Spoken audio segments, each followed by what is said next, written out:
યુએસએમાં રહેતી મારી ગુજરાતી બહેનોને એક સવાલ પૂછું.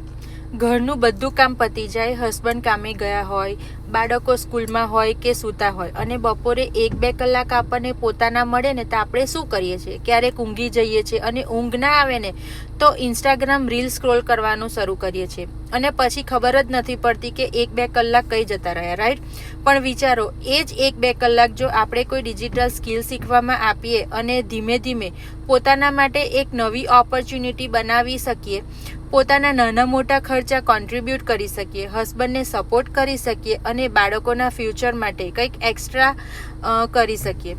હું પણ ક્યારેક વિચારતી હતી કે આટલા ઓછા સમયમાં હું મારા માટે શું કરી શકું. પછી મને સમજાયું કે શરૂઆત માટે કલાકો નહીં પણ સાચી સ્કિલ અને કન્સિસ્ટન્સીની જરૂરી છે. આજે હું જે ડિજિટલ સ્કિલ શીખું છું ને એ જ જર્ની હું બીજી ગુજરાતી મોમ સાથે શેર કરવા માગું છું. જાણવા માગું છે ડિજિટલ સ્કિલ્સની વાત કરીશ તો કોમેન્ટમાં આઈ એમ ઇન્ટરેસ્ટેડ લખજો અને મને ફોલો કરવાનું ભૂલતા નહીં.